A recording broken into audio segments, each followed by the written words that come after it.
A lot of this isn't going to make sense to you, and I'm sorry about that. I'm just going to start at the beginning, with the house.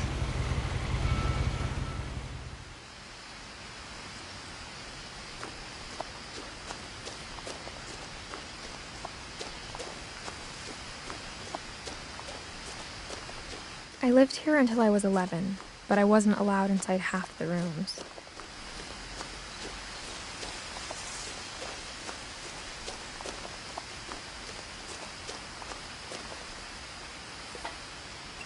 Inside the mailbox were bills from 7 years ago, marked urgent, open immediately.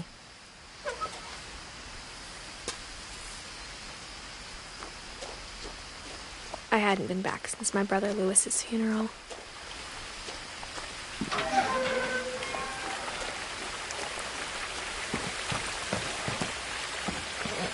In her will, my mother left me a key, but didn't tell me what it unlocked. Maybe she thought I'd know. Or she thought that the mystery would be enough to bring me back.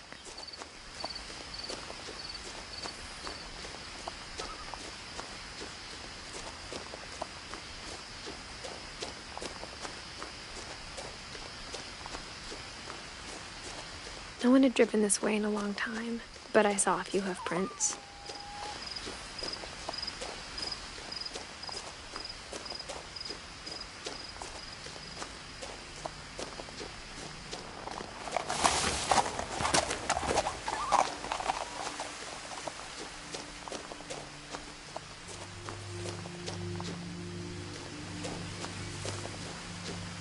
The truth is, even after I inherited the house, I never thought I'd come back to it. But now I had questions about my family that only the house knew the answers to.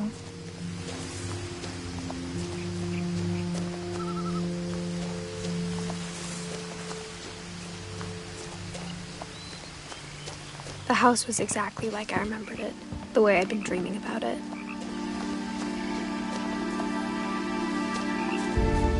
As a child, the house made me uncomfortable in a way I couldn't put into words. Now, as a 17-year-old, I knew exactly what those words were. I was afraid of the house.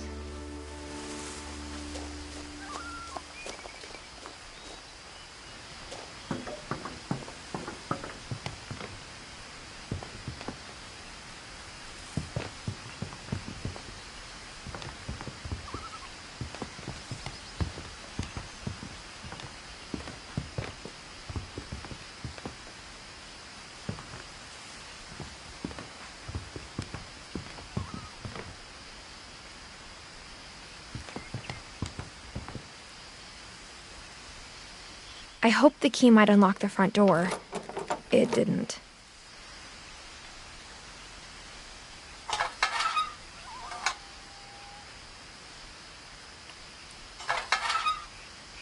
Looking in, I felt like the house itself had been waiting for me.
Crawling through the doggy door used to be a lot easier when I was 11.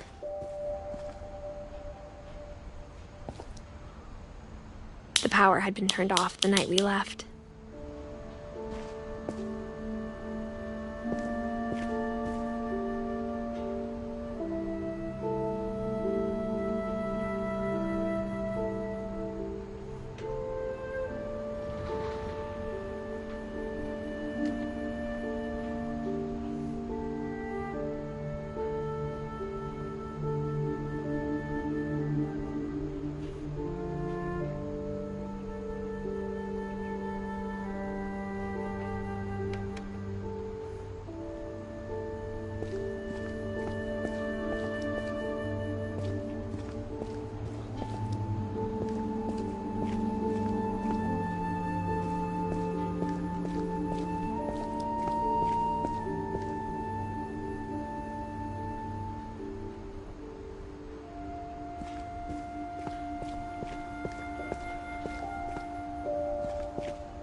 For the first time in years,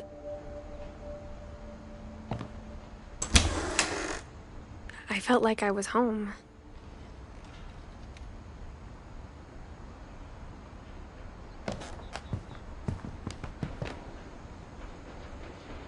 But instead of a family, there were just memories of one.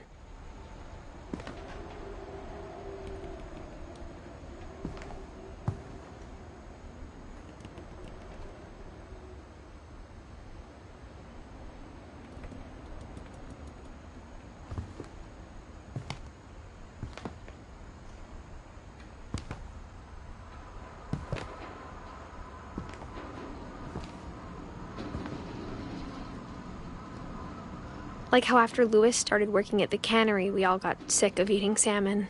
Except our cat, Molly.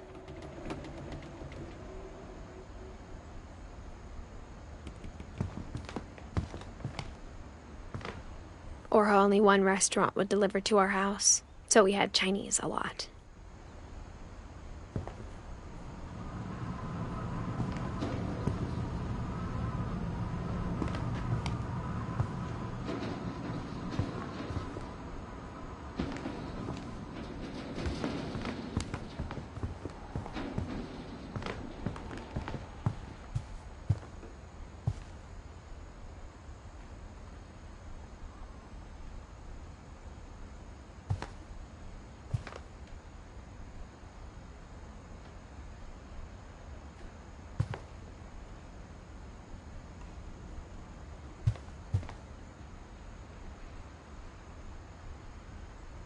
The table was still a wreck from the night we left.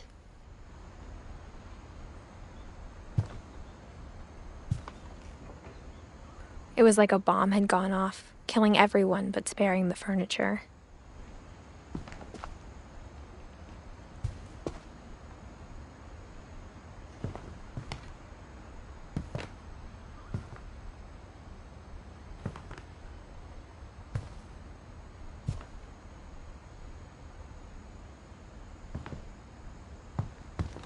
My mom was the only one of us who could imagine Great-Grandma Edie living in a nursing home.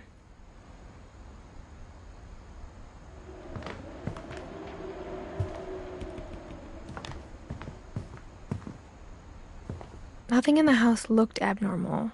There was just too much of it, like a smile with too many teeth.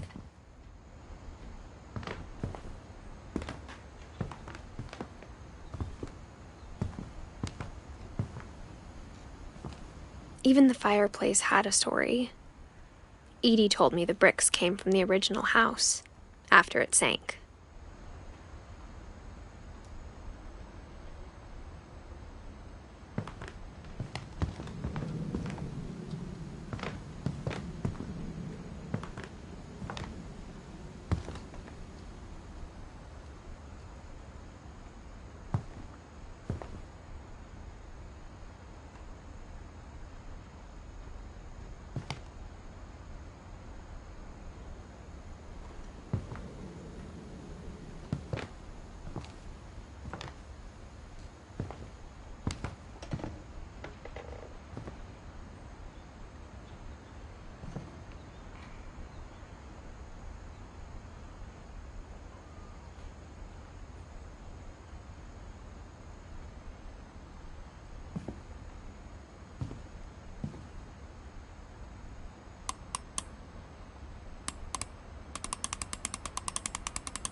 Great-Grandpa Sven built a music box for Barbara, along with the rest of the house.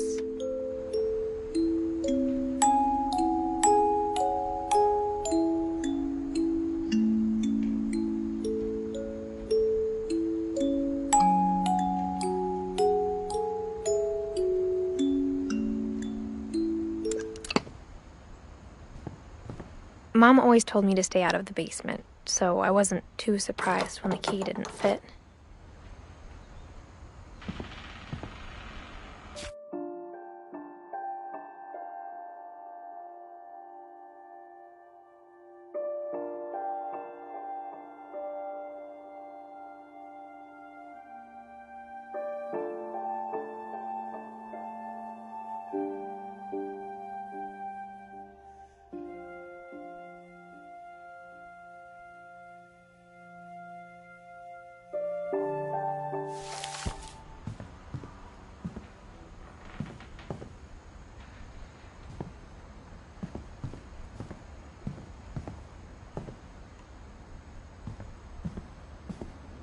My mom wasn't much of an optimist, but she never stopped believing that my brother Milton was alive.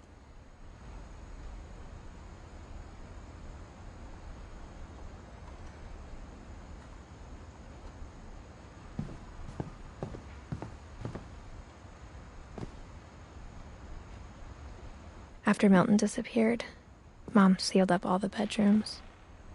Then Edie retaliated and drilled peepholes.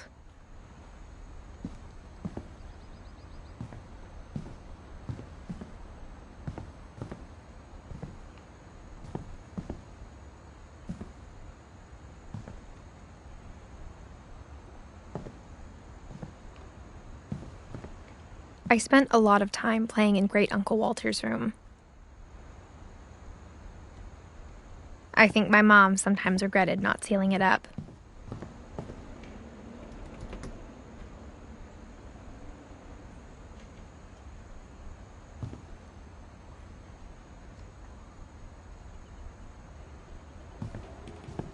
Lewis told me there were secret passages, but I never believed him.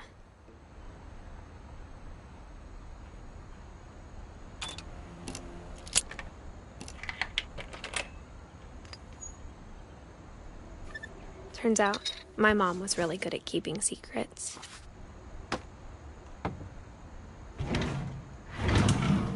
Now it was time to find out what my mom had been afraid of.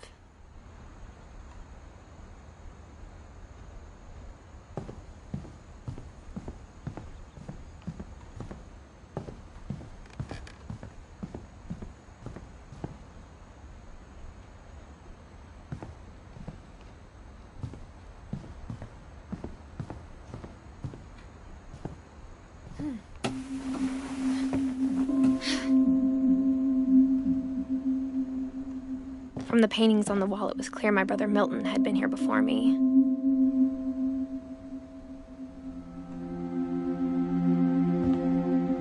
Reading this, maybe it sounds like I had a plan.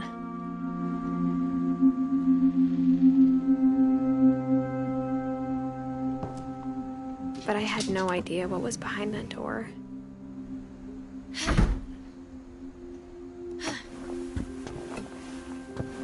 Just like I had no idea where all this was gonna lead.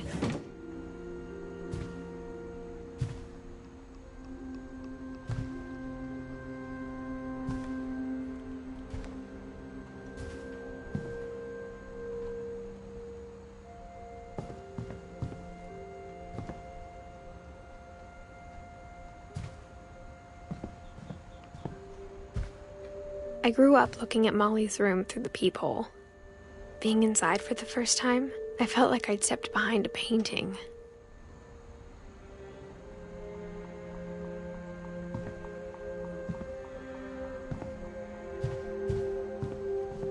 I got the sense Edie had spent a lot of time here, before my mom sealed the doors.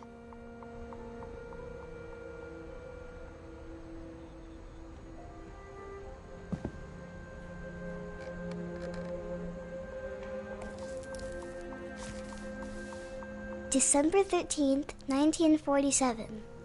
Dear Diary, I'll be gone soon, but I wanted to tell somebody about what's gonna happen. It started when Mom sent me to bed without dinner.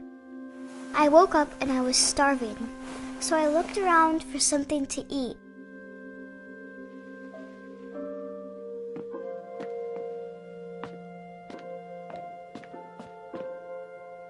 My Halloween candy was all gone.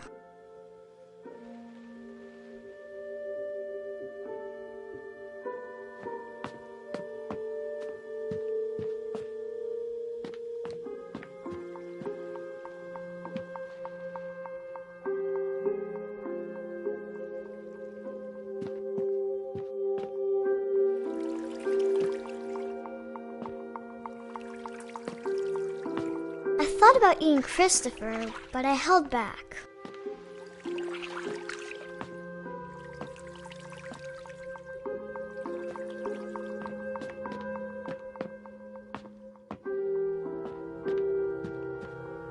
The gerbil food was dry, but I didn't mind it.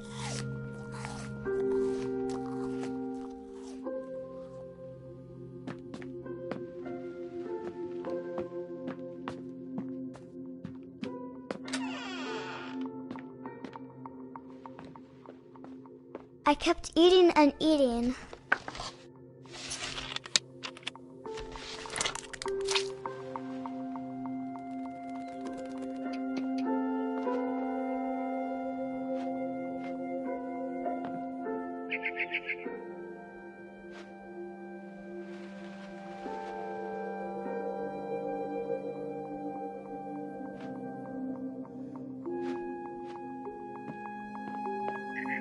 Then I heard chirping outside my window. It was a barn swallow going back to her nest.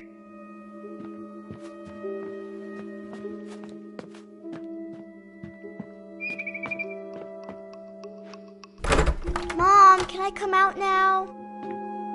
Sweetheart, it's late. Go to sleep.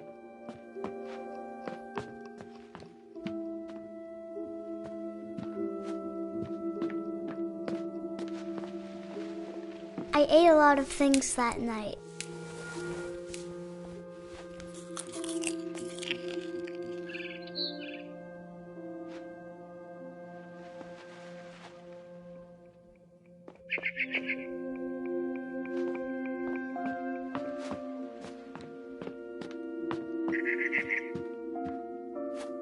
I reached out for her.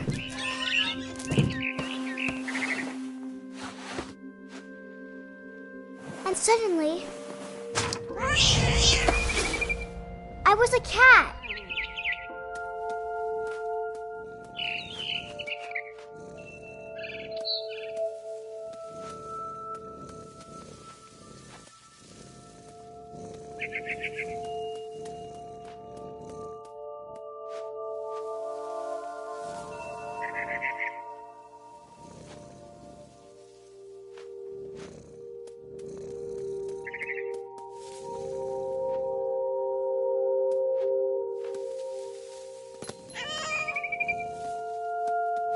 I tried to be quiet, but the bird was really scared.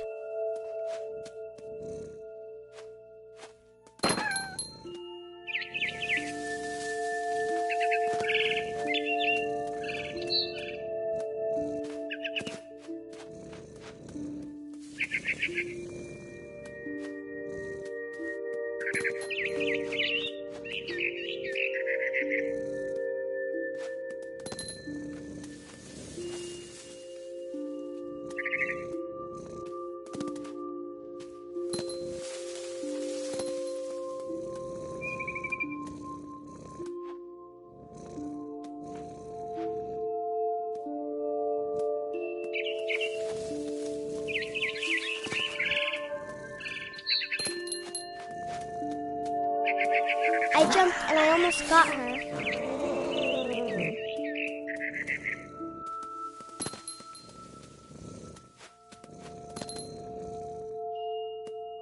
I could tell she was getting really tired.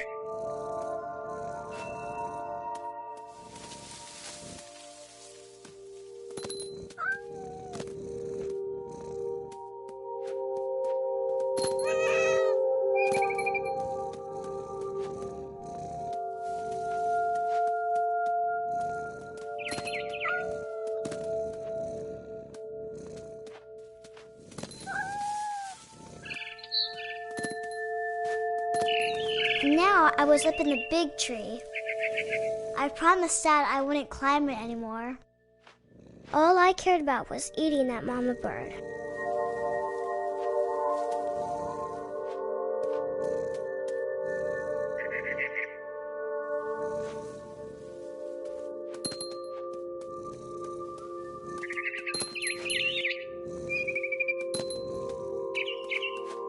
I gobbled her up.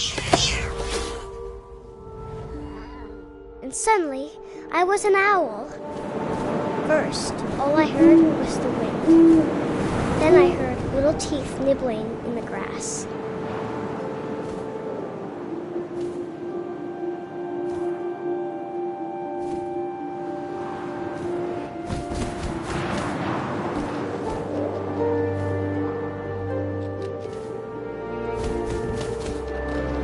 Rabbits.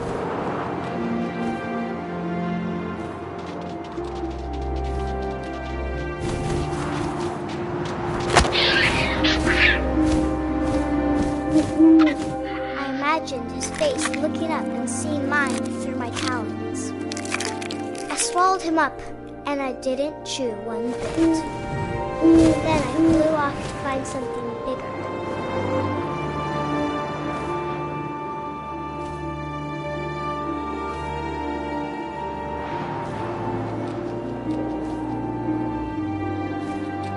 A mama rabbit.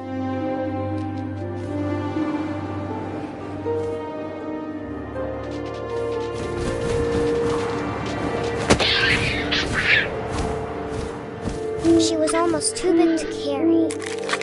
I started choking, but I couldn't stop eating. And suddenly, I was a shark.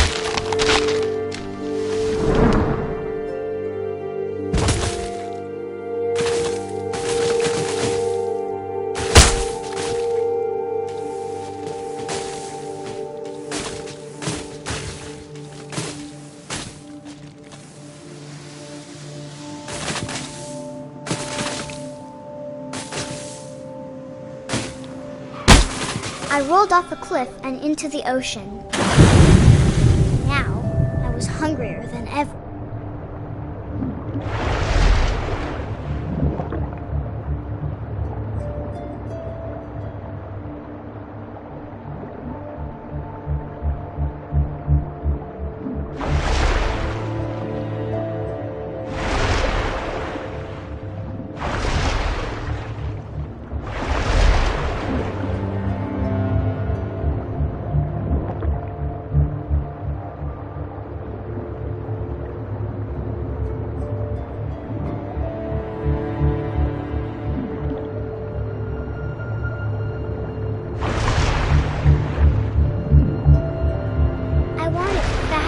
Juicy seals.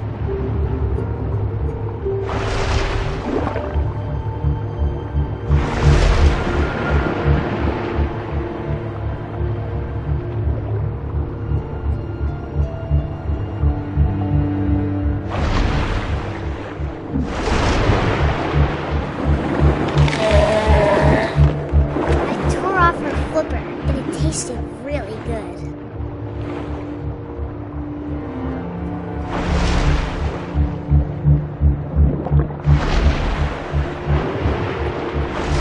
Grabbed on tight. And when I was so hungry, I jumped out of the water.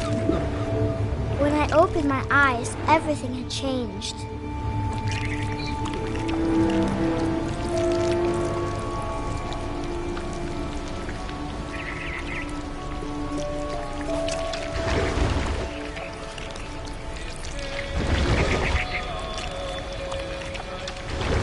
Now I was a monster, and I smelled people everywhere.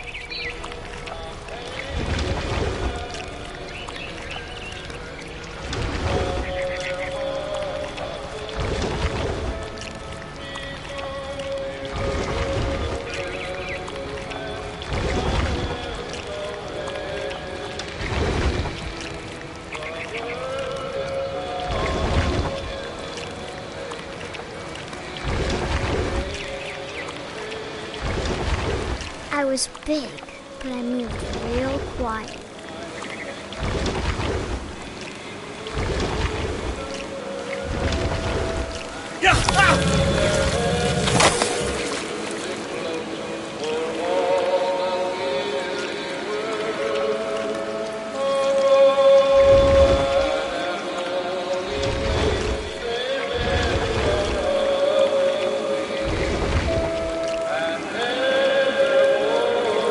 I wanted to stop, but also I didn't.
last passenger, I was still hungry. And to cross the water, I smelled something new. Something I had to have, so I swam towards it.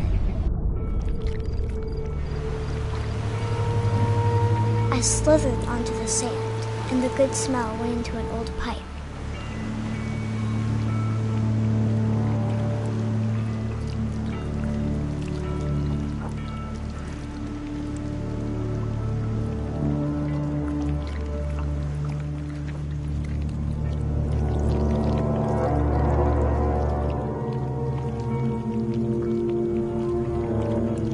I got closer and closer.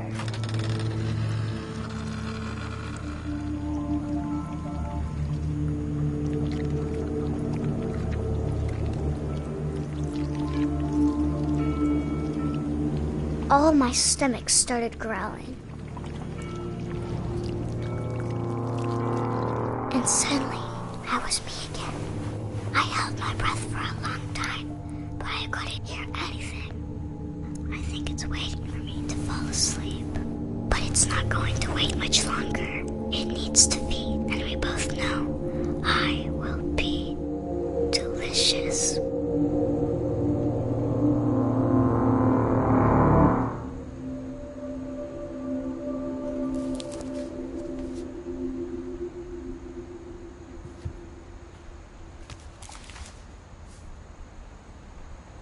I'm not sure if I believed all of that, but I'm sure Edie would have.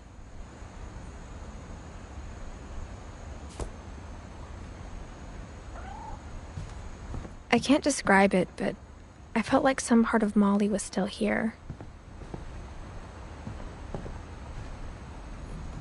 Molly's gerbil had a tiny bedroom with its own even tinier gerbil cage.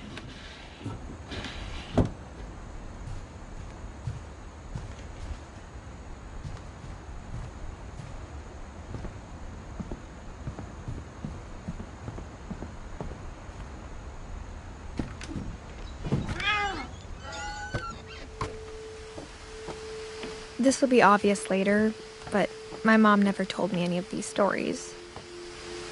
Edie would have, but Mom didn't like bringing up the past. Though, when we adopted a stray kitten, she was the one who named it Molly. I spent a lot of time in Great-Grandma Edie's room.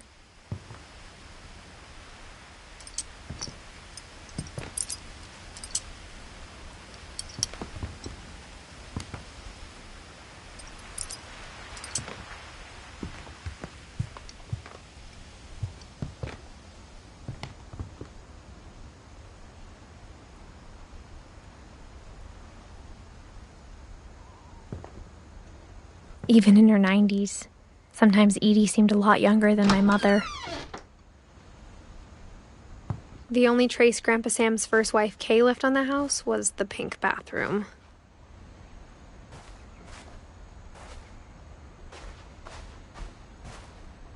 It was a pretty big trace.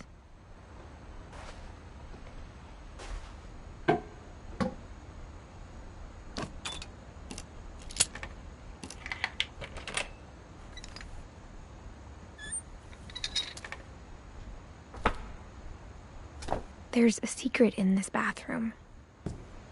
It's in the last place you would look. It isn't in the cupboard. It's hidden in this book.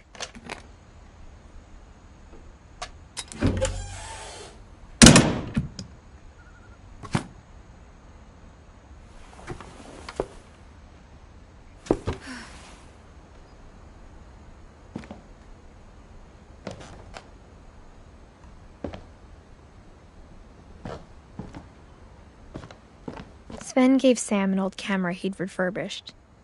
He never put it down.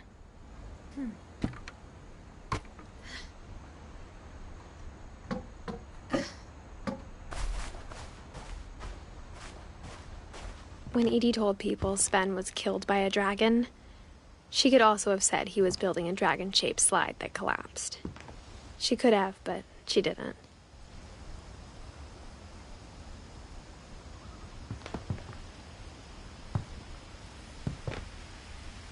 One summer, they evacuated the island, but Edie refused to go. For a few weeks, she was a celebrity. I hadn't thought of myself as Edith Jr. for a long, long time. Edie gave a big interview about a mole man living under the Finch house. My mom was furious. Edie knit me a new pair of gloves every year, just in time to replace the old ones. Louis died a week before we left, but Edie had already started to memorialize him. Her room was like a museum.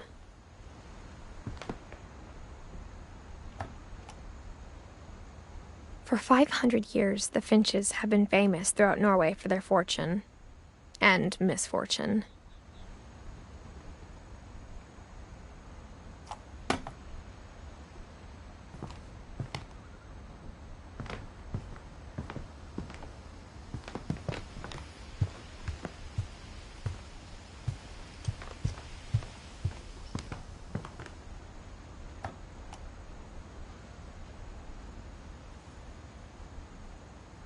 Odin Finch buries the latest victims of the family curse, his wife Ingeborg and their newborn son, Johan. On January 7th, 1937, he set sail with his family and his house, hoping to leave the curse behind. But 40-foot waves off the coast of Washington send the house and Odin to the bottom of the sea. Odin's daughter Edie, with husband Sven and baby Molly, step ashore on their new home, Orcas Island.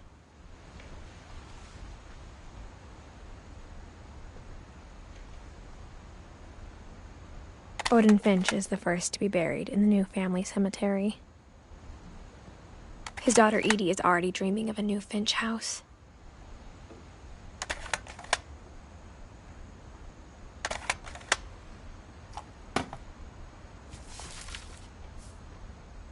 Whatever's wrong with this family, it goes back a long ways.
I knew Grandpa Sam had a twin.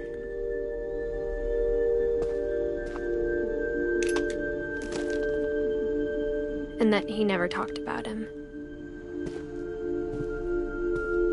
I guess my grandpa didn't like history any more than my mom did.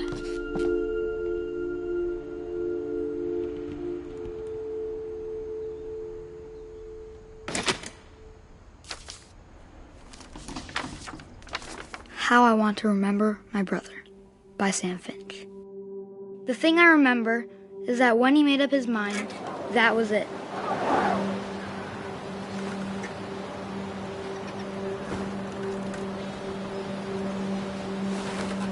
My brother said he'd die before he ate another mushroom, and he did. At Barbara's funeral, we swore we'd never be afraid again, and he wasn't. I think Calvin always wanted to fly.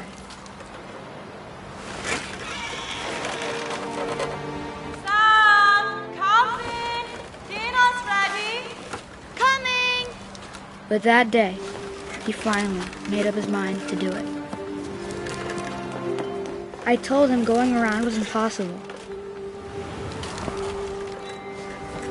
Maybe if I hadn't said that,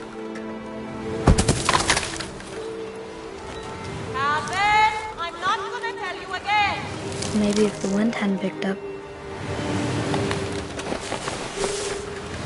then maybe he'd still be here. But I doubt it. I think he'd already made up his mind. That's what I want to remember about my brother.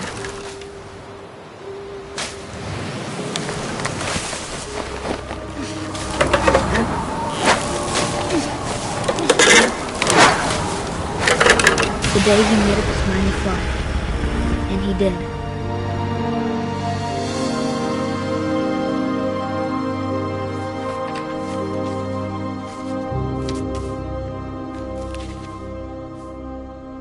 Calvin's story felt strangely familiar. When I was younger, I remember trying to do the exact same thing.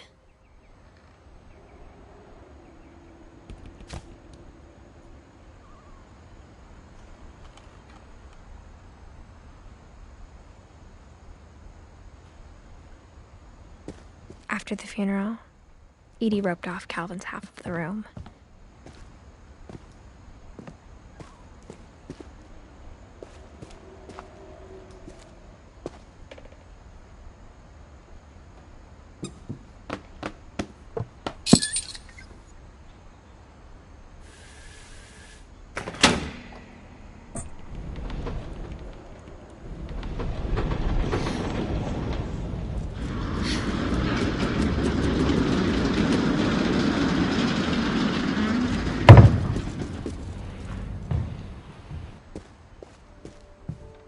The passages were a pretty tight fit. They'd obviously been built for smaller hands and bellies.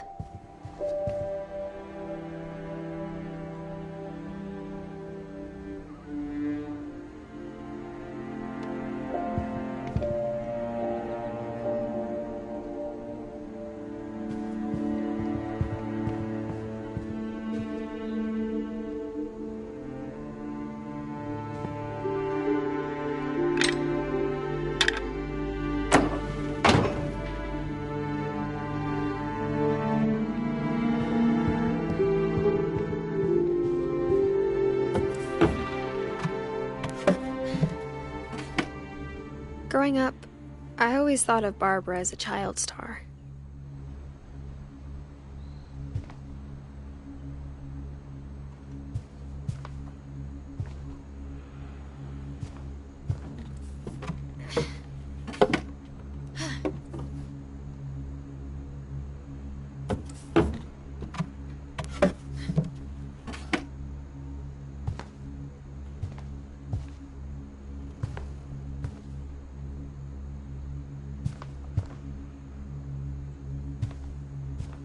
I never thought about how hard it must have been for her afterwards.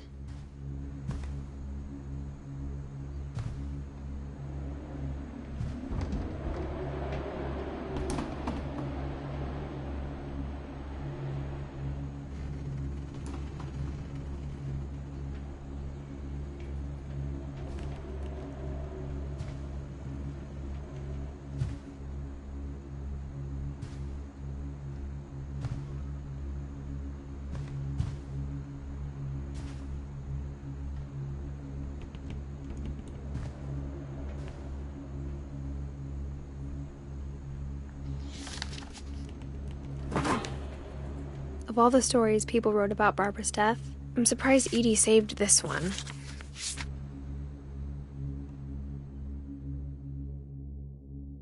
Old Jack here with another ghastly tale inspired by America's most unfortunate family. I'm calling it The Surprise Ending of Barbara Finch. As a child star, Barbara was famous for her scream. Now at 16, she was all washed up. A has-been. But in a lucky break, she'd been asked to perform her signature scream at a local convention for monster movie fans. It was just the boost her career needed. Unfortunately, her scream hadn't aged well. Getting better.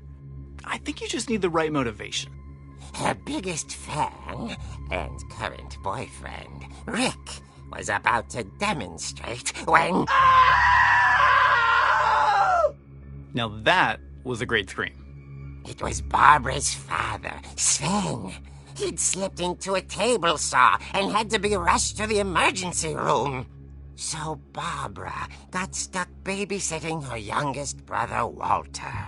Her convention comeback was cancelled. Okay, I'm hearing frustration, but I'm not hearing terror. What if I tried... A gang of hoodlums in Halloween masks have been terrorizing Orcas Island tonight. Police are urging residents to... That came from the basement. You're right! Also, I loved your delivery on that. Why is your basement door locked? Because my dad likes making puzzles and secret passages. There's a key hidden in the music box. The secret is to keep winding and winding until finally the key pops out. Thanks, babe. I'll be back in a sec. 20 minutes later, Rick hadn't returned. So Barbara went to look for him, right on cue. She reached for the music box. And as she wound the key, she listened for Rick, but the house was silent.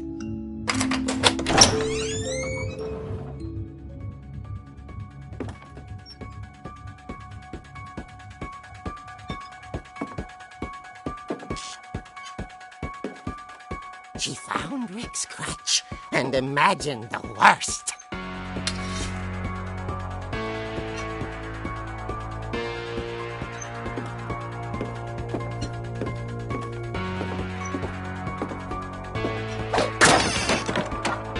The gang's leader is the infamous Hookman killer, Dr. Carl Hamill, who impaled and then ate his family 10 years ago tonight.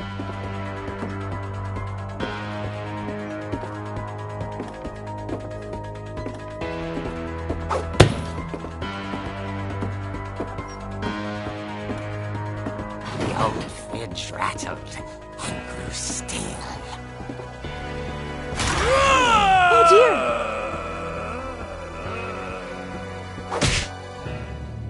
Oh! Rick? Barb, relax. I was just trying to scare you to help you find your scream. Well, I'm not scared, Rick. I'm furious. Then act furious. All I'm getting from you now is that you're hurt and confused and you... She threw him out, but she kept a little something to remember him by. Barb, have you seen my other crutch? And she was still holding it when she fell asleep watching the late picture show.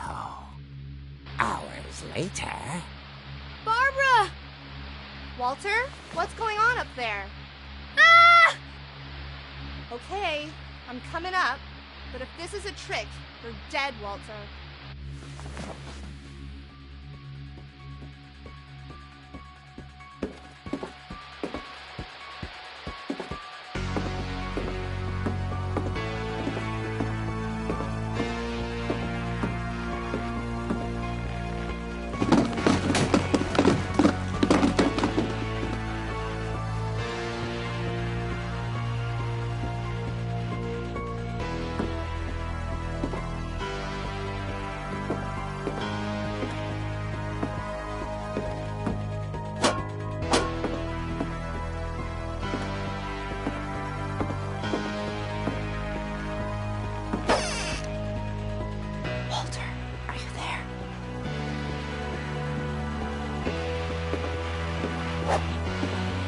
Walter had vanished, but his bedside radio was still on.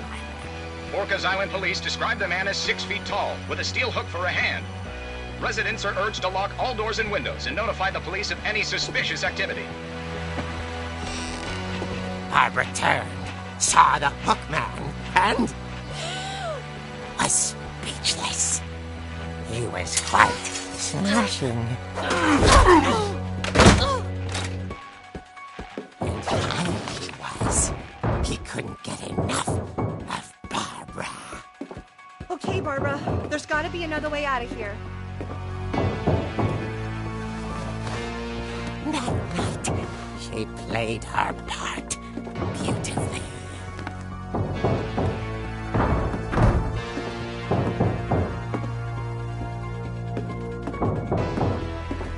Molly's door hadn't been opened in years. The hinges groaned.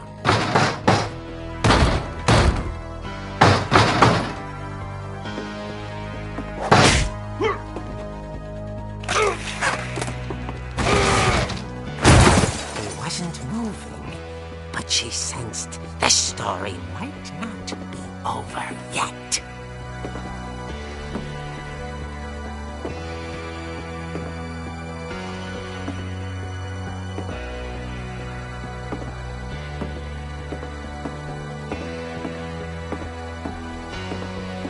The hookman had vanished. She listened for his breathing, but all she heard was...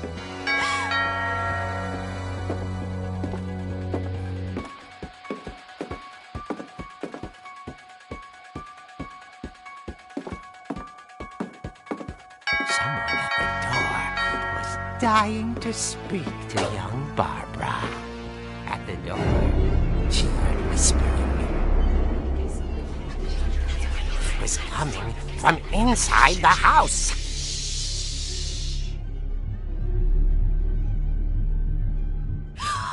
Oh dear.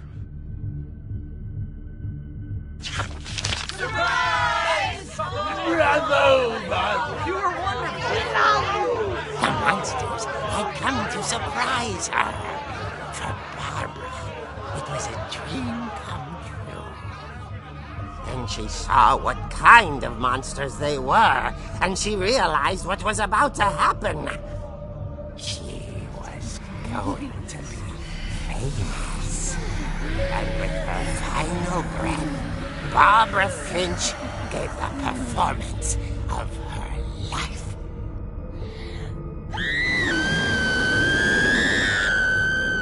I wasn't there myself, but I hear Barbara was magnificent. Poor girl. She had a taste for stardom. But unfortunately, so did her fans. Of course, the police blamed it all on poor Rick, who disappeared the same night. And little Walter? Hiding under his bed the whole time. He took it all pretty hard, but that's another story. As for Barbara, tucked inside the music box is all they ever found of her. Her ear. Now that's what I call a real eerie tale.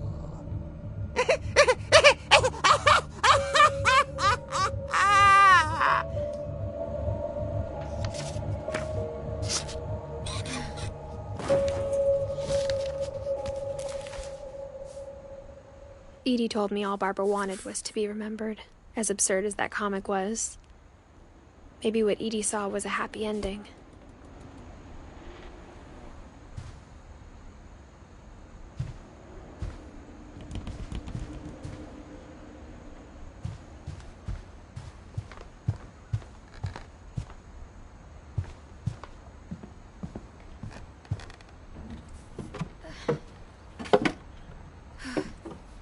I guess now I know why Mom didn't like me playing with the music box.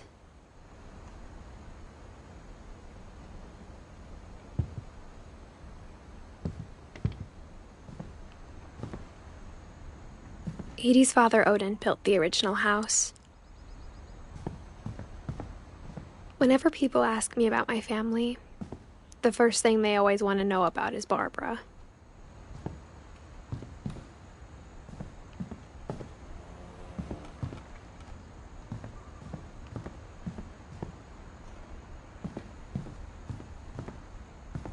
It's funny.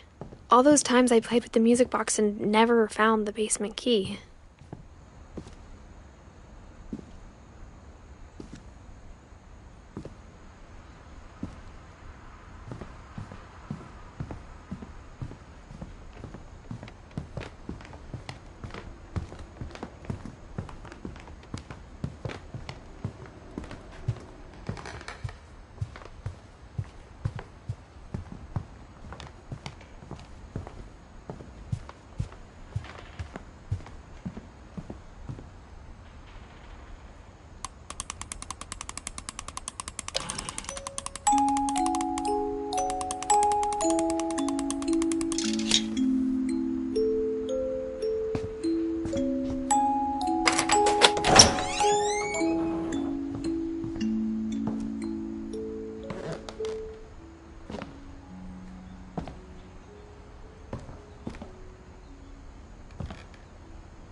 Mom said the basement was off limits, unless I wanted another tetanus shot.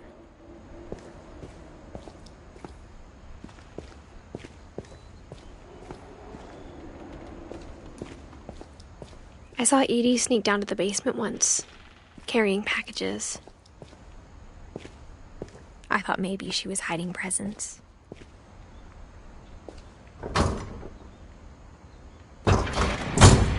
It turned out she was hiding a lot more than that.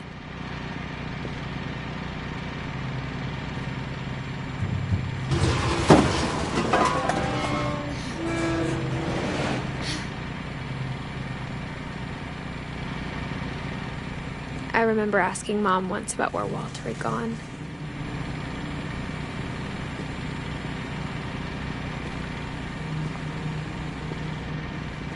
She said after Barbara died, he got as far away as he could.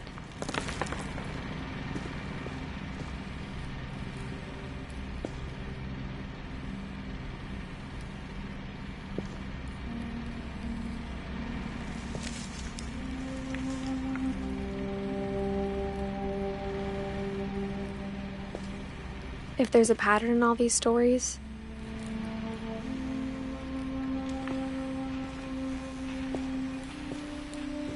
I think it's that none of us has gotten very far.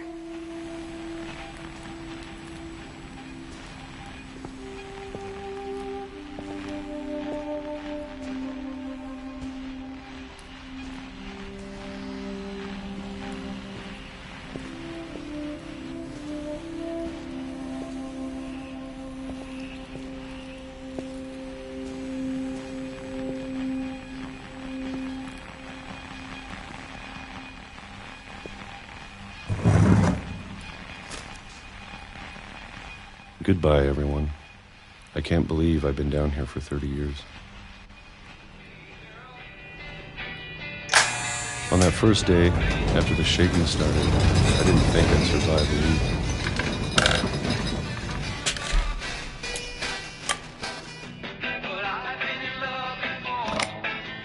But after a few days, I settled into a routine. That's what kept me sane. Having a schedule, living for today. I always expected to be dead tomorrow. But if you wait long enough, you get used to anything.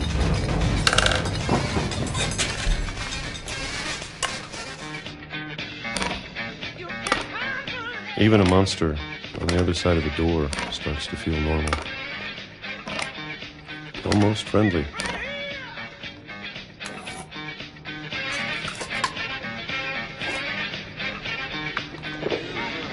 And then one day, everything just stopped. Whatever that thing was, it was gone. Maybe it got tired of waiting. Or maybe I just got tired of being afraid.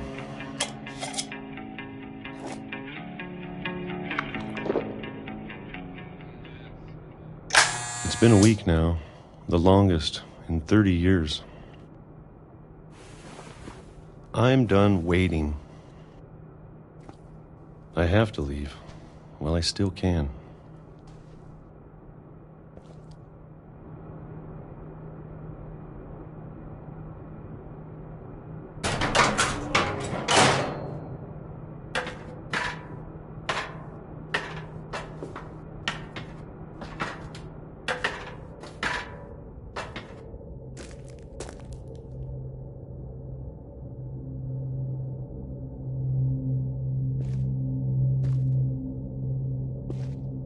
I know it's out there, somewhere. Whatever killed Barbara and Molly and Calvin.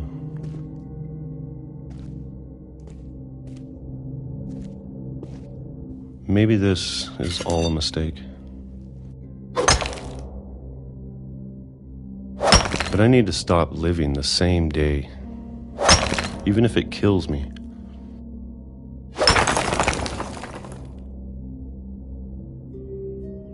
Whatever's out there, I want you to know I'm ready for it. I'm going to appreciate all of it, especially the food. I don't mind if I only have a year left, or a month, or a single week. I'd be happy with one new day. I can already imagine the sun on my face.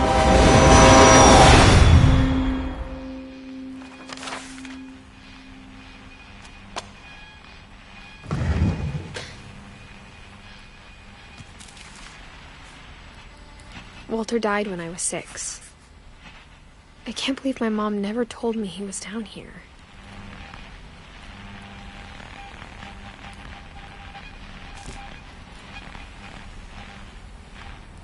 I'm sure my mom was trying to protect me.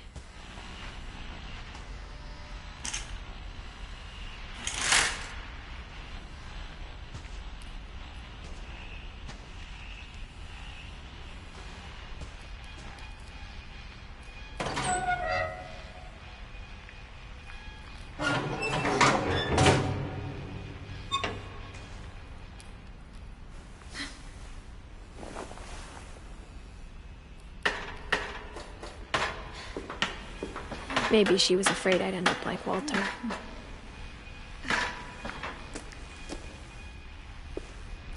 But if she never told me about an uncle under the house, I can only imagine what else she was hiding. I don't want to make the same mistakes she made.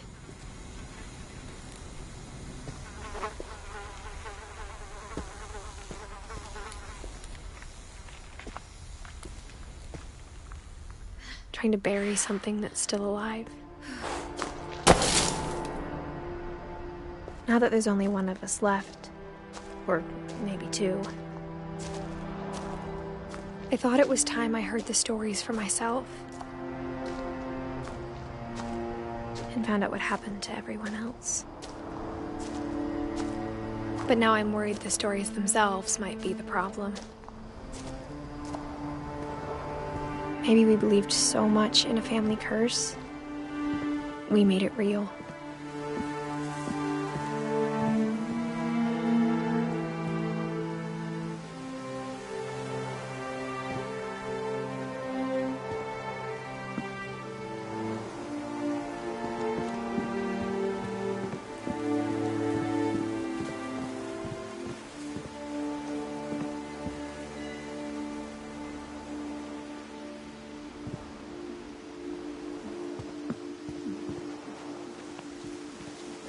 I don't know if I should even be writing this.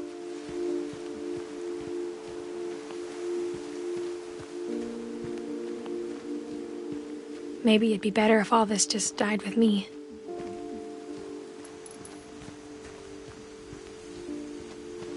But I thought you should know about your family.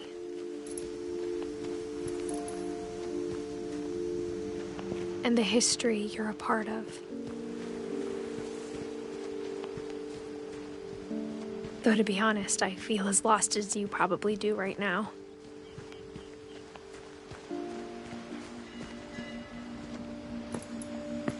I think the people in these stories believed them, for what that's worth.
And when you look at the house, that history of imagination and stubbornness and madness, any of it seems possible.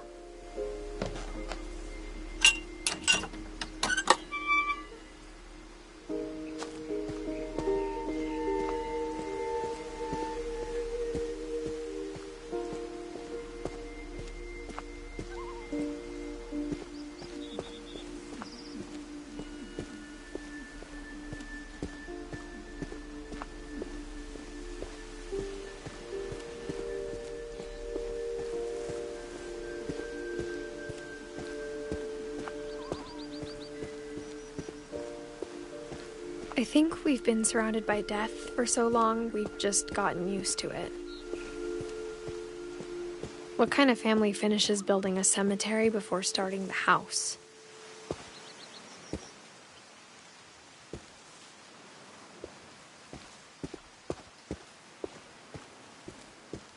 It's embarrassing for me to admit this, but the pet cemetery made me more uncomfortable than the human one.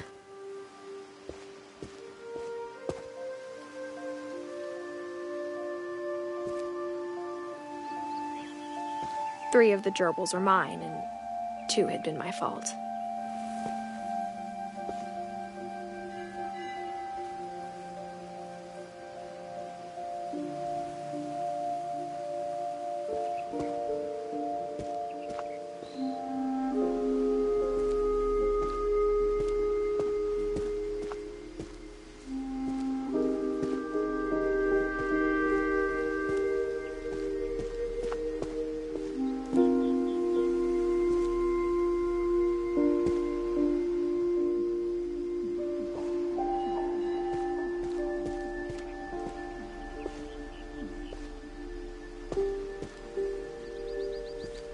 Sven built the house, but it was Edie who designed the cemetery.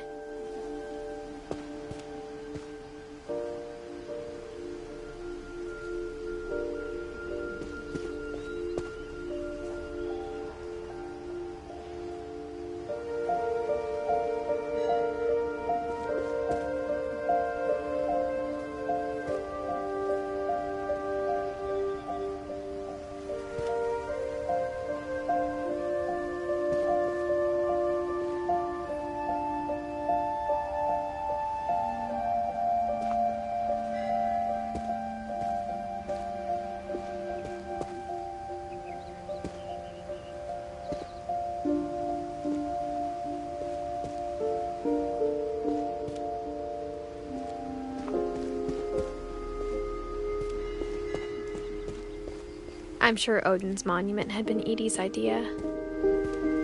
My mom was always trying to move on, but for Edie, the past never went away.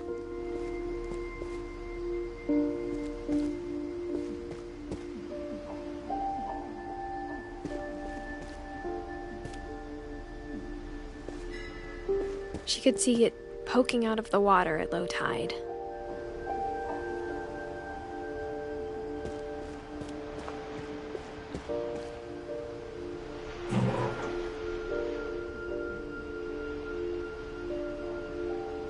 Edie said she dreamed about the old house every night.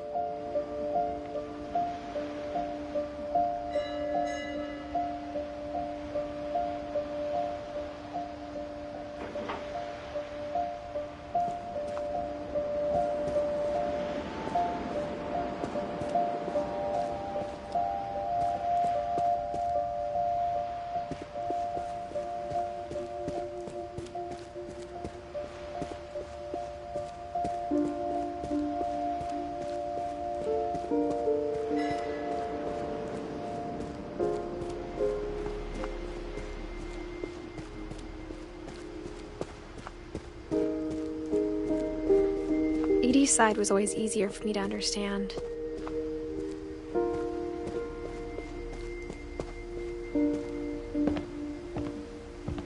But the older I get, the more I can see where my mom was coming from. Her dad had been pretty strict, but it wasn't enough to save her brothers. She was just trying to do better.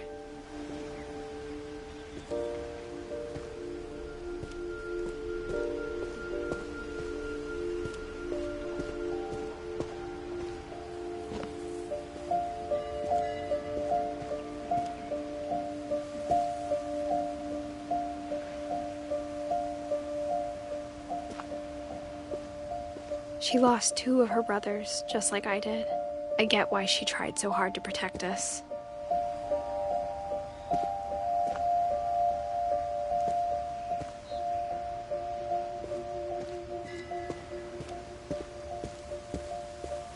There's so many things I wish I could ask my mom now. Part of me thinks this is what she wanted all along. For me to come back someday and find everything out for myself.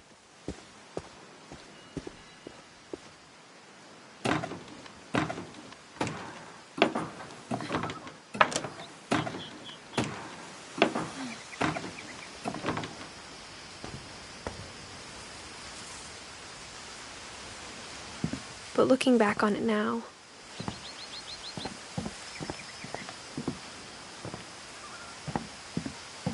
if she told me there was going to be so much climbing, I never would have come when I was 22 weeks pregnant.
I never met Grandpa Sam, but I think he and my mom had a lot in common.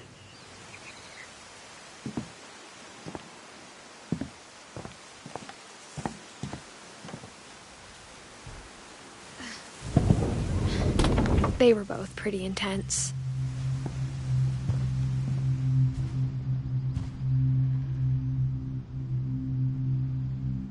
Sam spent his life shooting photos, but Mom said he got nervous being in front of the camera.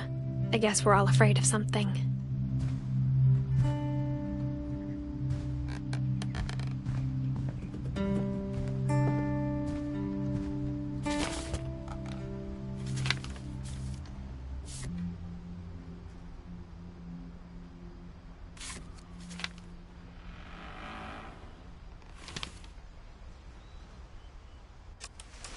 Dawn, I promise, you'll never forget this weekend. Yes, sir. These memories are gonna last a lifetime. Am I gonna have to shoot anything? It's a hunting trip, Dawn. Shooting is strongly encouraged. What? Perfect. It's gonna rain the whole weekend, isn't it? Please just take the damn picture. Hey, language.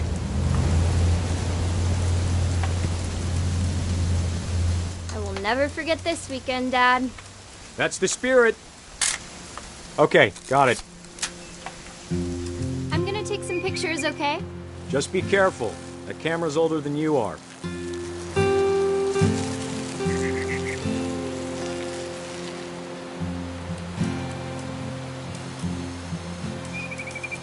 You're right, Dad. It's starting to clear up. Still freezing, though. Definitely should not have drunk all that coffee. Hey! That's a keeper. I'm just saying, I'm not always gonna be here, Dawn. You'll need to remember this stuff, if you want to survive. I'll be fine, Dad. You know who else thought he was gonna be fine? Some guy who died. Dawn, I'm being serious. I know, Dad. You're always serious. Doesn't being out here make you want to chill out? Well, to tell you the truth, I haven't been out here in 20 years. Dawn, don't you think you could find something more interesting to photograph? Last time I was with my brother Calvin. Man, that was a great trip. Grandpa's Fen taught us how to fish, how to build a fire. We found an old logging trail. There were deer everywhere. I bet if I could remember where that trail was, we'd spot a buck for you in no time. Give me a minute to check the map. Dad! Good eyes, Dawn. Before you take the shot, let me get a picture of you.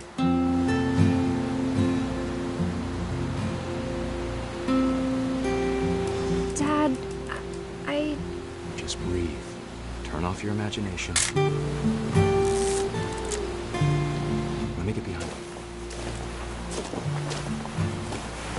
Do I have to do this?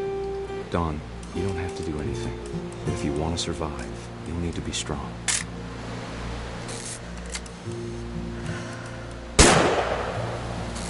Great shot, Dawn!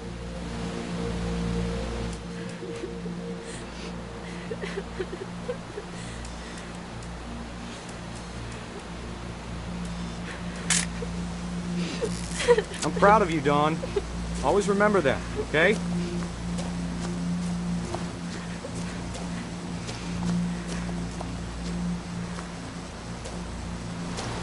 Dad, it's twitching. I think That's it's totally normal, Dawn. Just focus on the camera. Try not to think about... Dad!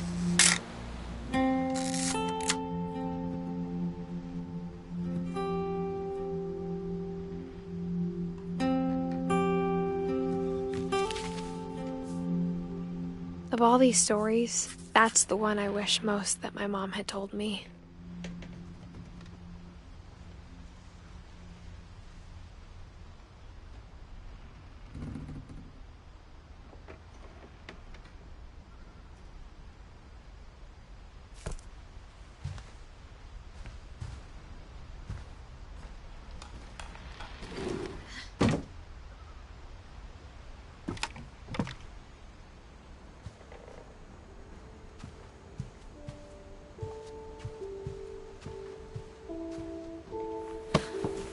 After Sam died, my mom and Edie got really close.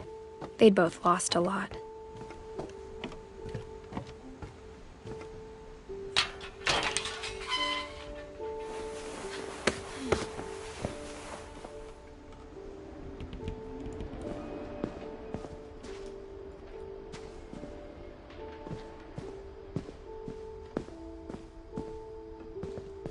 I can't imagine my mom ever writing poetry, and yet...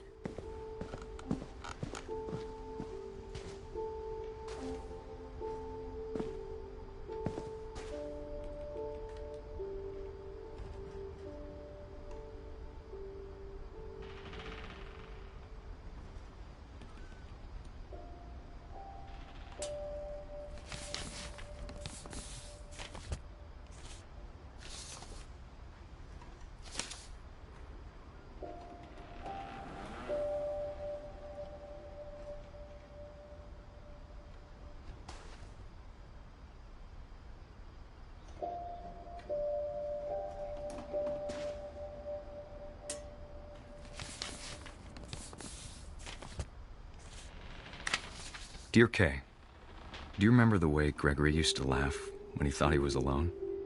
Like something funny was happening, but only he could see it. I think he saw things the rest of us don't.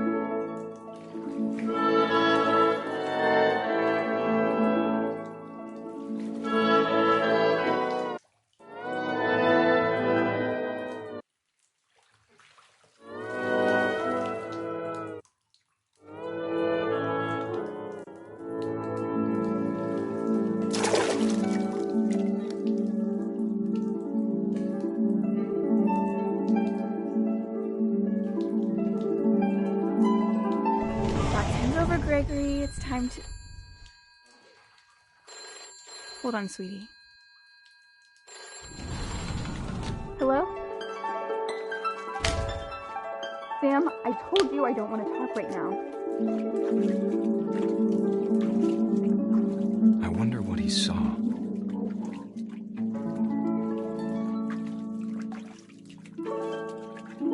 You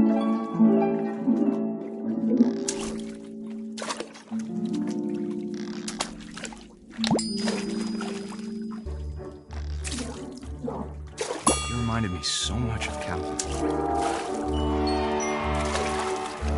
Lost in his imagination. Whatever it was he saw.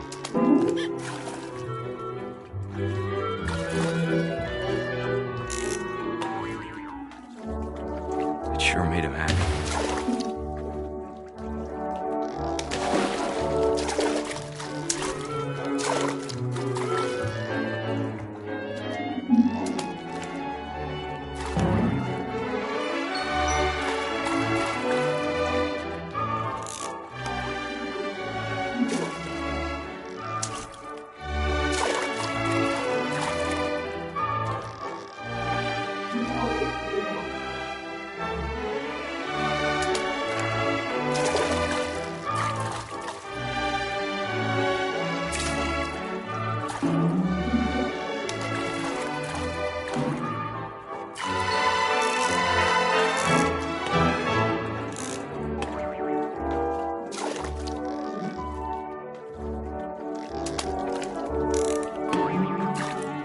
Silly it sounds.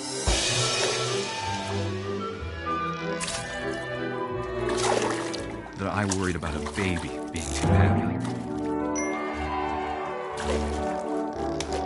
But I could feel her slipping away. Sorry about that, Gregory. I know you did everything you could. Maybe if I hadn't called that night. Damn it. Hold on, I don't want Gregory to hear this.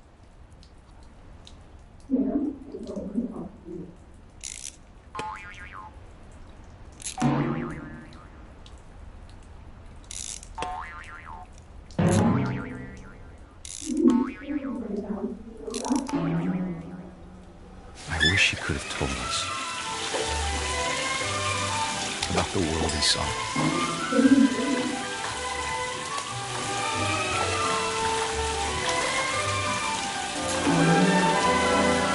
There's so much I don't understand about Gregory, about everything.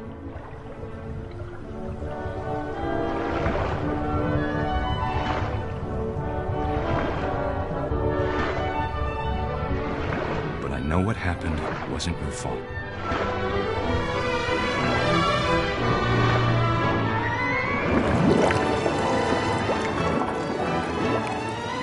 I'm sure he's happy. And he'd want you to be happy too. Good luck, Kay. Love, Sam.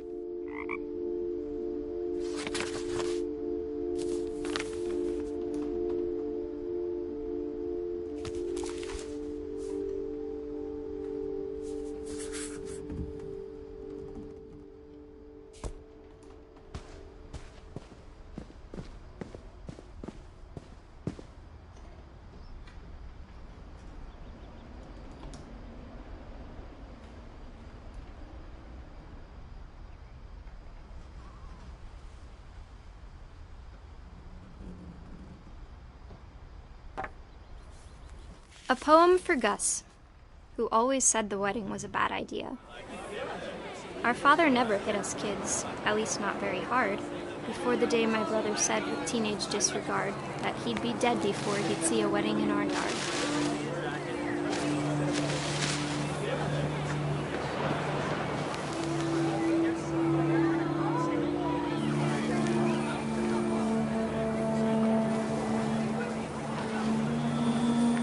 Father made him come, of course, but Gus stood far apart, just flew his kite and bottled up the storm inside his heart.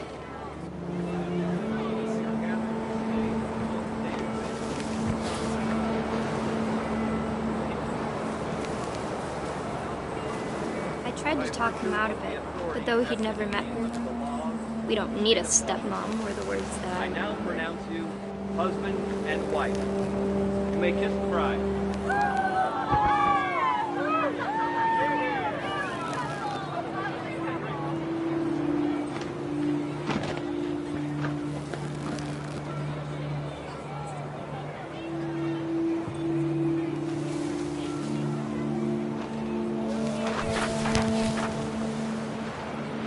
the time for photos came, Dad ordered him to Come here. But Gus declined, and as a sign held up his middle finger.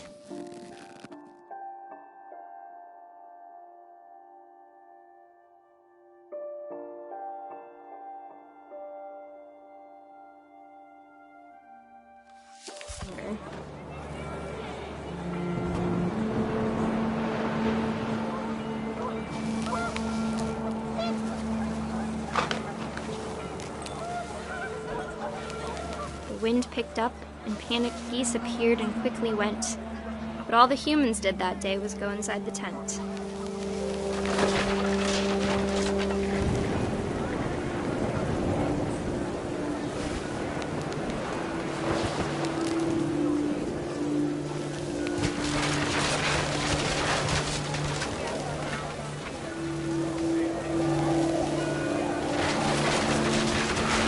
The rain came down in buckets then, but no one seemed afraid that nature might destroy the tent our dad had crudely made.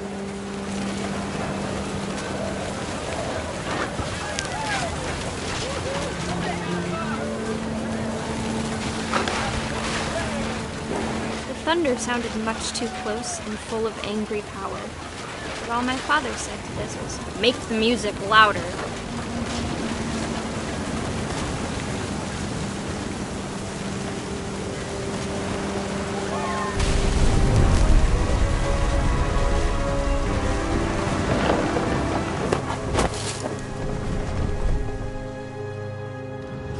I wish that I could truly say I thought about you on that day. Out there on the beach alone, just you, the wind, the sea, and foam. But I didn't, until we found you.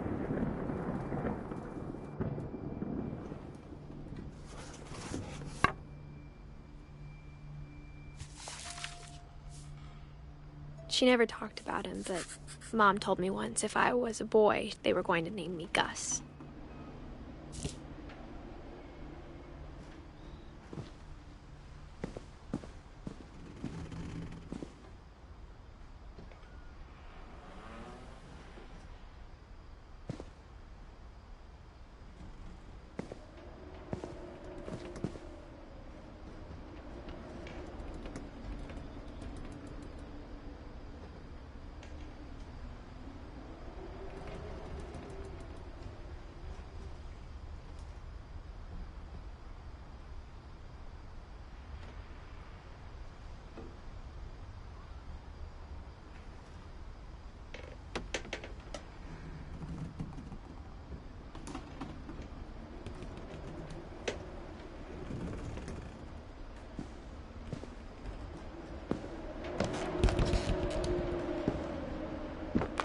My mom moved up to the loft after her brothers died. At the time, it was as far away as she could get.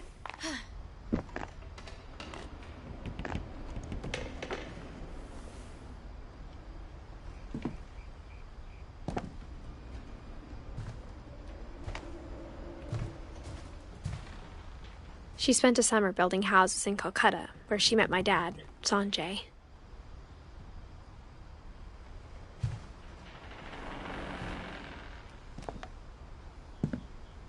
Religion was another thing my mom never talked about, but I think it helped her a lot after her dad died.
My mom moved to India a week after graduation and got a job teaching English.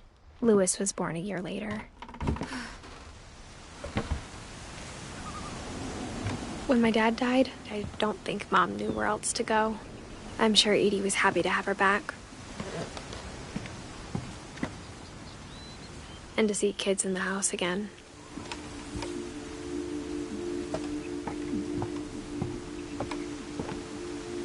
The house had to get a little bigger, but Edie was used to that.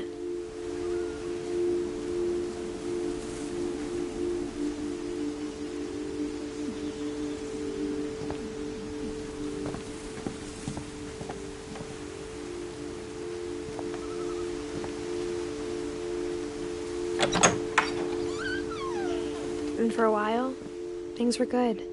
Almost normal.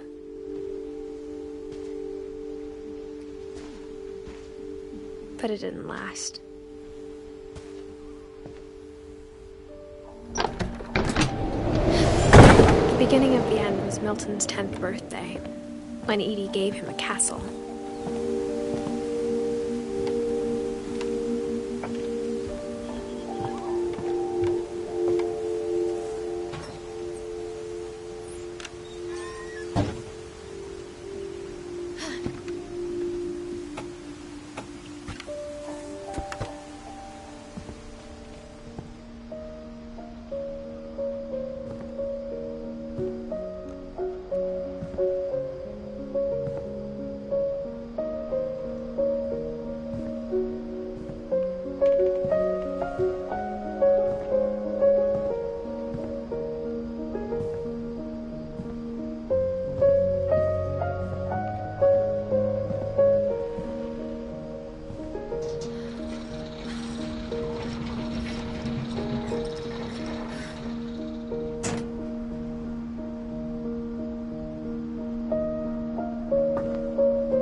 Milton Finch in The Magic Paintbrush.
I was 4 when Milton disappeared.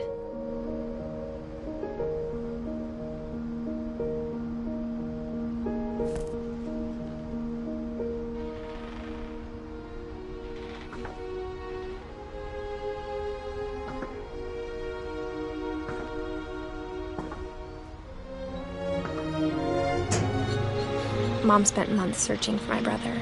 Then she sealed the doors.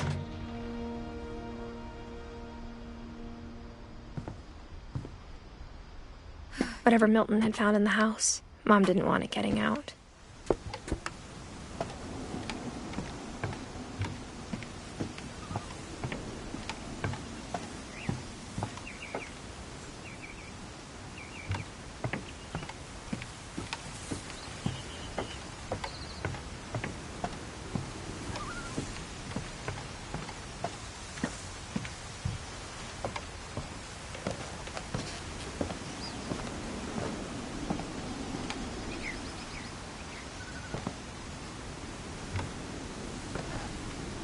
Mom definitely blamed Edie, but I think Lewis blamed himself. After he graduated, he just spent more and more time in his room, until Mom got him a job at the cannery.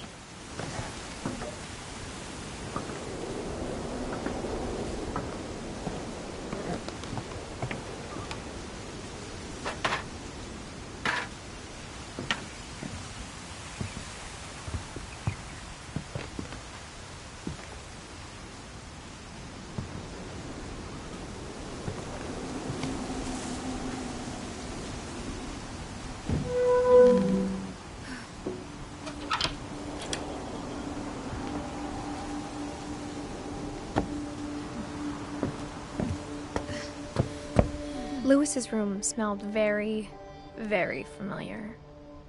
That part of him lived on.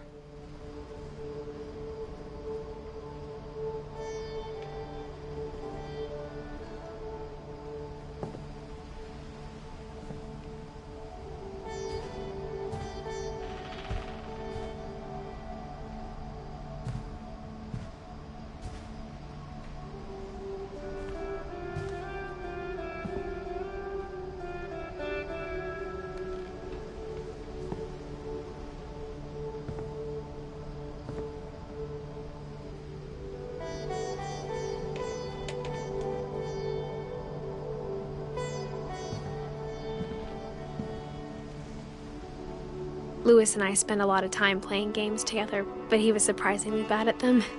He died a lot.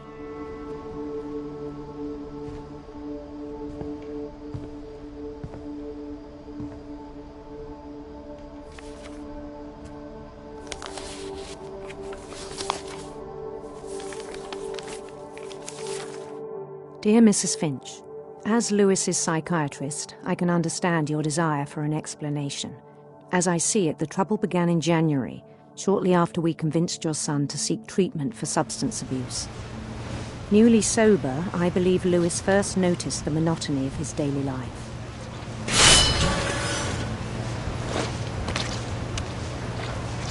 He kept working at the cannery, but he withdrew part of himself. In our sessions, I saw the same behavior. His mind began to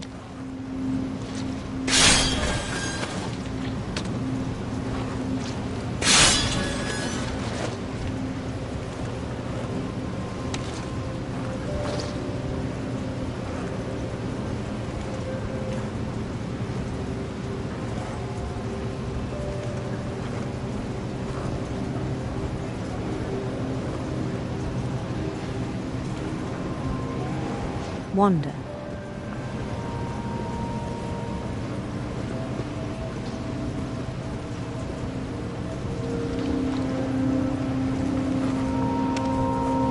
I asked him to describe it. He said he started small, imagining a labyrinth. He'd feel his way about. Then something moved. Bats. And toads.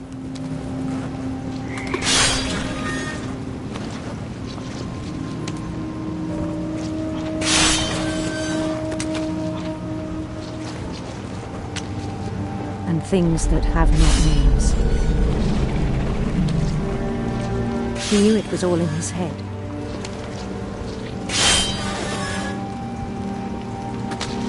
But he took it very seriously. I had hoped he'd find himself.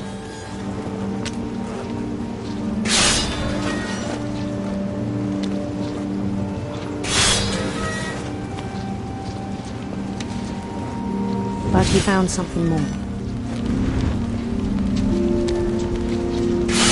I worried about him then. Daydreaming at the cannery.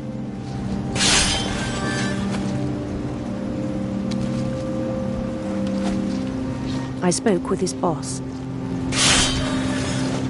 But he said Lewis had become a model employee. Methodical, tireless, focused.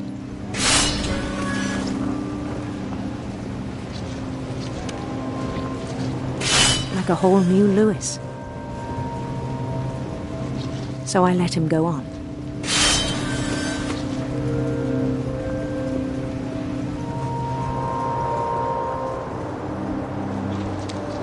I even encouraged him. It seemed very promising at first. He told me he'd made a new friend.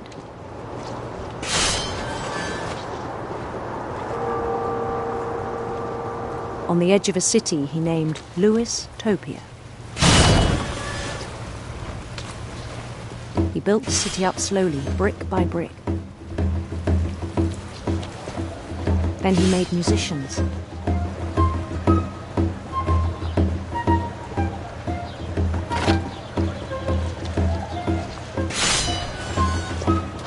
And songs for them to play. He talked about starting a band. And he was always humming something. Every day his imagination grew stronger.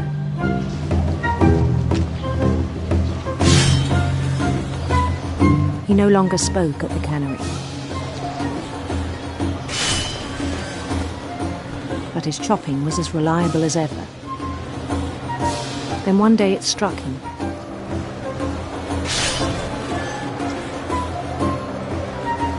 That all the cheering crowds, even the stones under his feet, were all in his imagination. So he could do whatever he wished.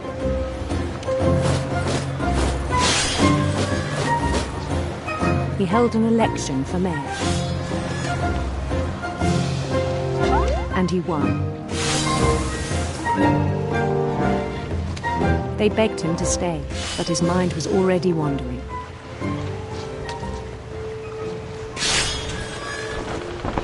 It became a game for him.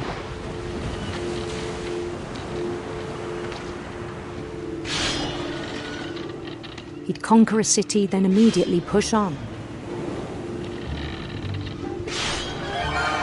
New Louisville.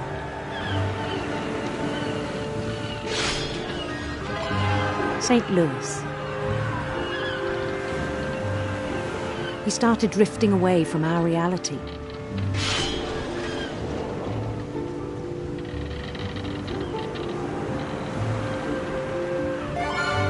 Minneapolis.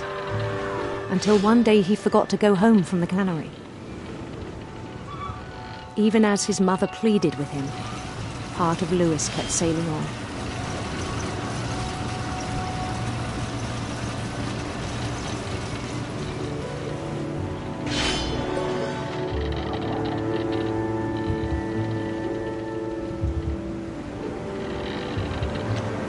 In Lewisburg, he heard rumors of a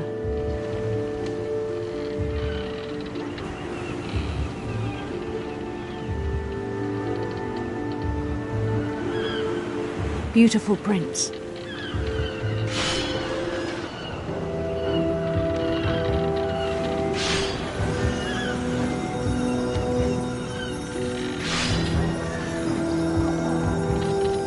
The prince was on his own quest for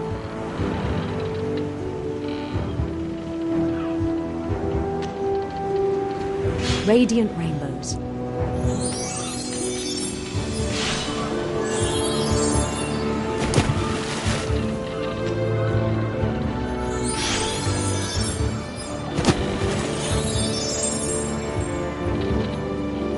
He followed the sound of his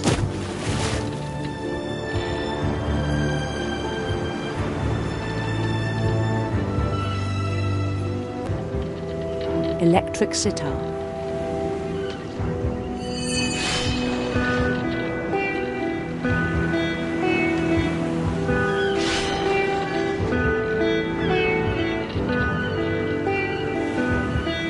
His chase led him to a golden palace east of the sun and west of the moon.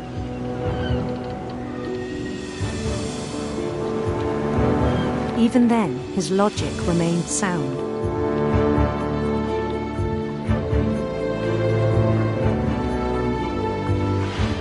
He knew the world was all in his imagination.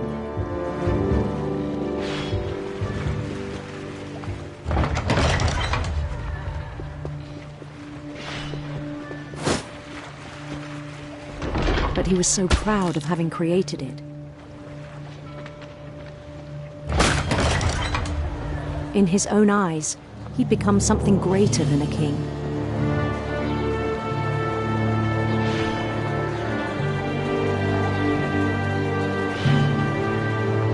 For someone who'd never known success in the real world, I think it was overwhelming. And then it struck him that the real Lewis was not the one chopping salmon, but the one climbing the steps of a golden palace.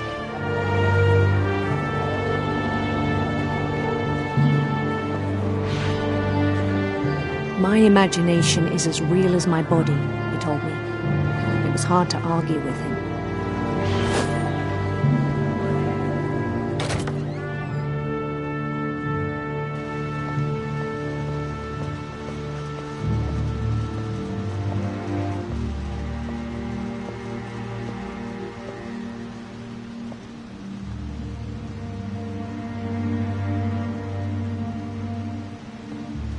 Began to forget the world we know.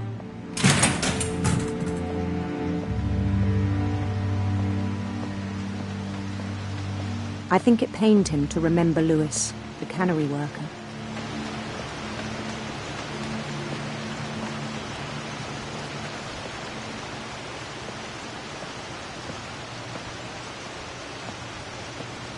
He began to despise the man with a royal contempt.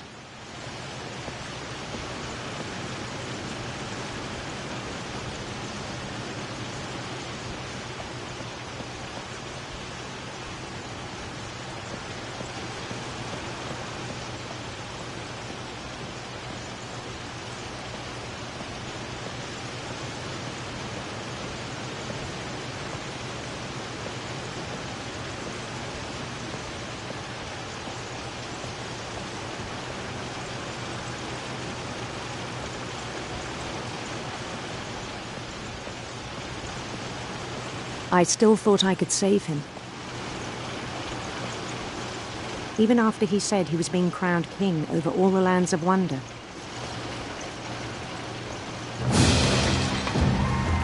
The palace would be packed with his companions.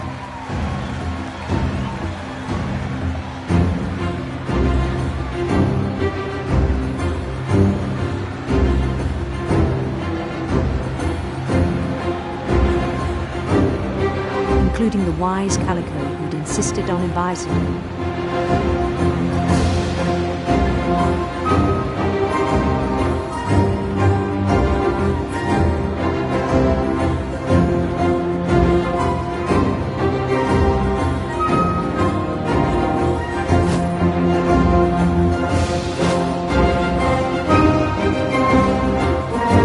His prince waited, holding his crown.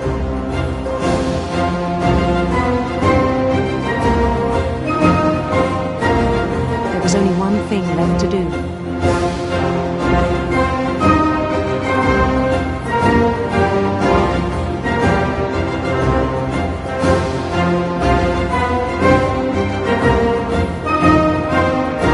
Bend down his head.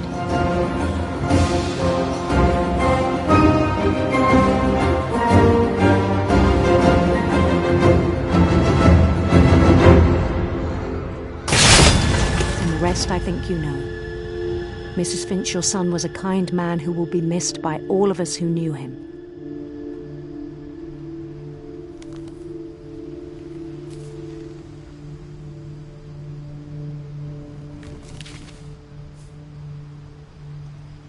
My brother was really cool. I wish you could have met him.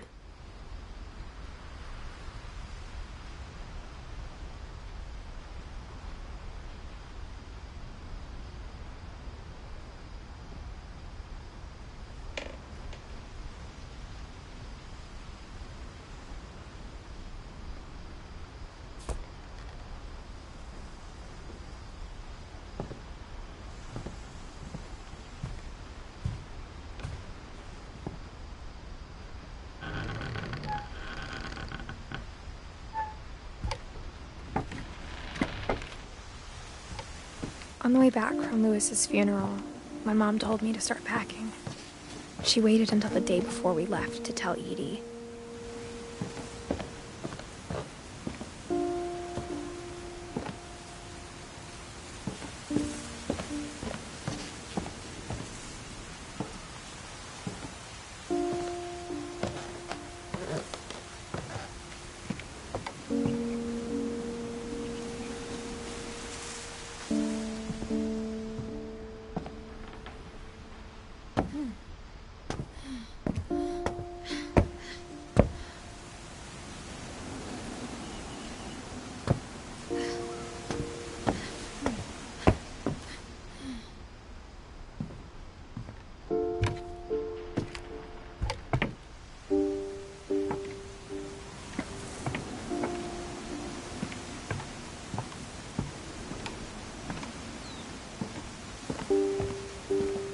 I'm not sure if she wanted to make it easier or harder.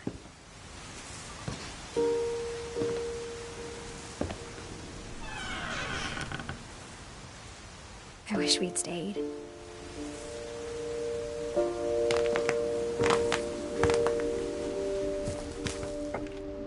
But I understand why we left.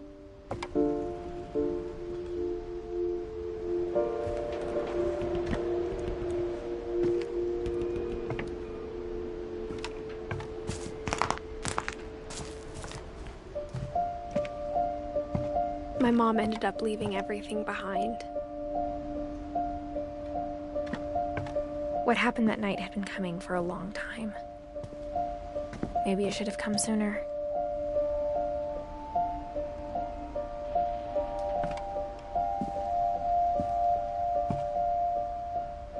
But it had to end one way or another. All that's left now is to tell you about that last night.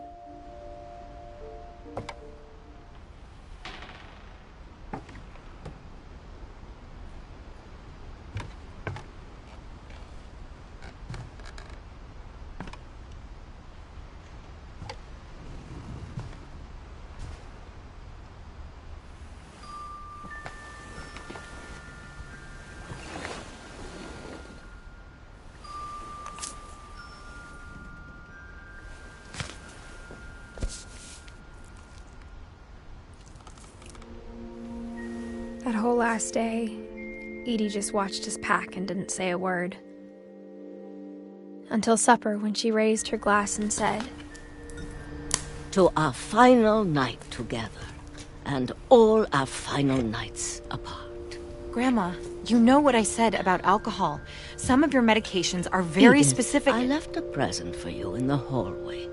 Why don't you go open it? The grown-ups have to argue now. I'm sorry, you're right. We're all leaving tomorrow. Let's just enjoy our last... I'm not leaving. Edith, you're excused.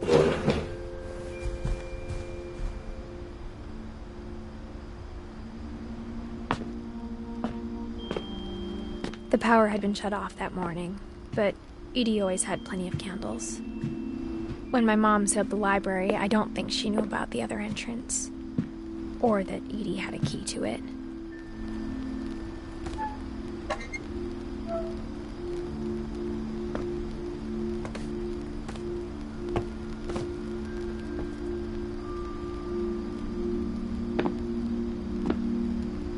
The thing you're afraid of isn't going to end when you leave the house.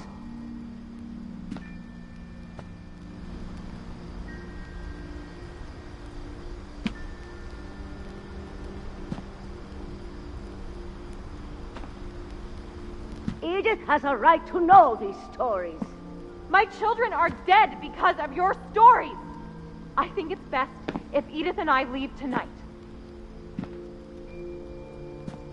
We'll have the nursing home send a van for you in the morning, okay?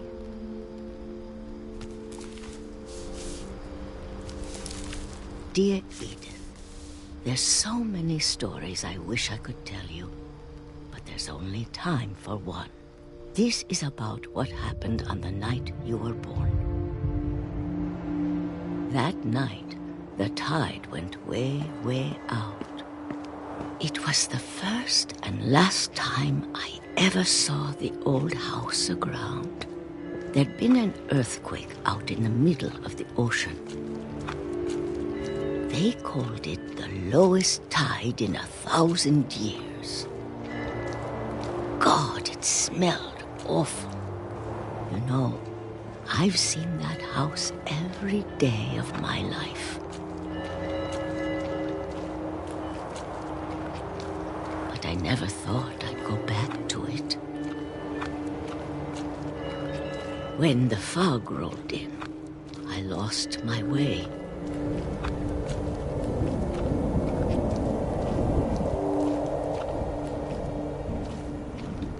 I got turned around.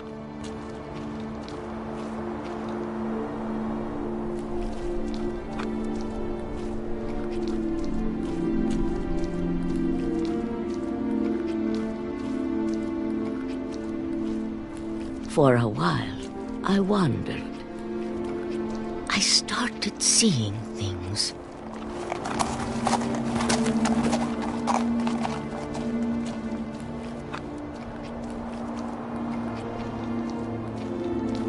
Things I'd forgotten had ever existed.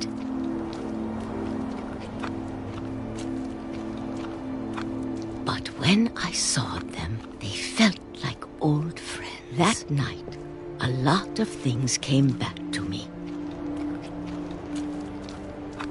Or maybe I came back to them.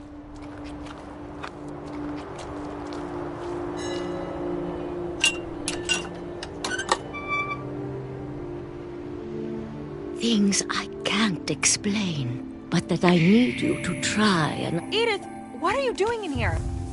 It's mine. Edith! Mom, you're gonna rip it! Let go! I kicked and screamed, but Mom dragged me to the car.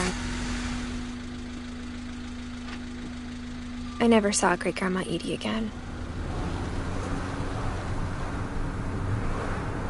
The next morning, the van came to pick her up, but she was already gone. After that, we moved around a lot.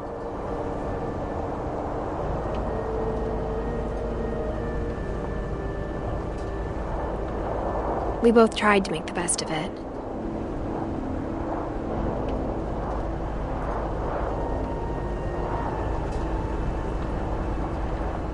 A few years went by.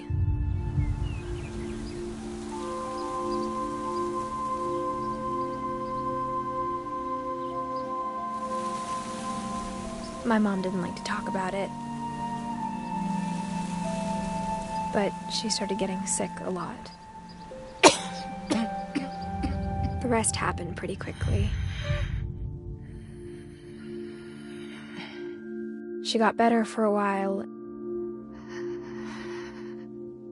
and then she didn't.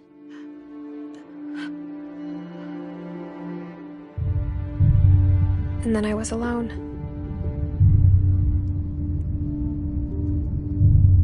The last Finch left alive.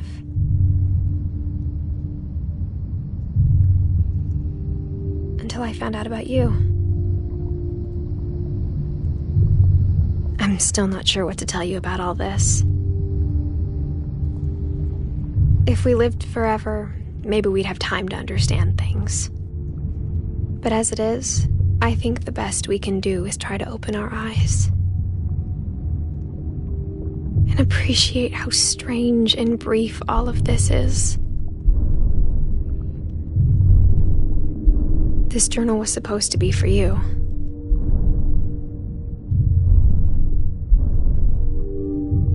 But now I hope you'll never see it. I just want to meet you and tell you all these stories myself. But I guess if you're reading this now, things didn't work out that way.